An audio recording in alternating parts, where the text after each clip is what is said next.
Сите испраќаат космонаути, вонземјани, кучиња и штонетино Турција го испрати својот прв кебаб, кебаб во Вселената.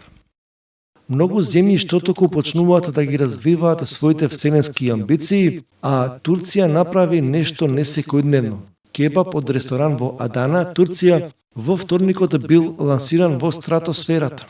Собственикот на ресторанот Јашар Ајдин со помош на предприемачот и студент по инженерство Идрис Албајрак го организираше испраќањето на првиот кебаб во стратосферата.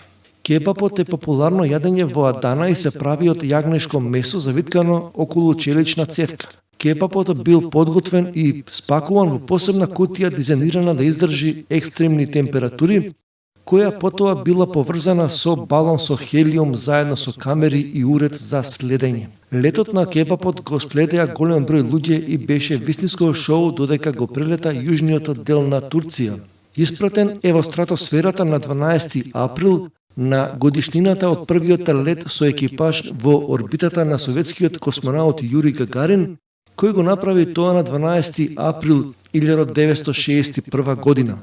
Гагарин тоа го направи во вселенското летало Восток-1, односно ракетата Восток-К, лансирана од космодромот Бајконур, секако во Казахстан. Патувањето околу земјата го направи за час и 29 минути, на максимална надморска височина од 301 км. Турција сега испрати кебаб на воодушевување на насобраните маси, а по 3-часовното патување балонот се искачи на висина од 38 км, пукна и потоа со падобран падна во морето кај брегот на турската провинција Хатај. Благодарение на локаторот Ајдин и неговиот тим го пронашле кебабот. Мислам дека воземјаните го вратија затоа што содржеше премногу бибер. Следниот пат ќе испратам кебаб со помалку бибер, се пошегува Ајдин. Неговата цел е кебабот да го испрати уште подлабоко во Вселената.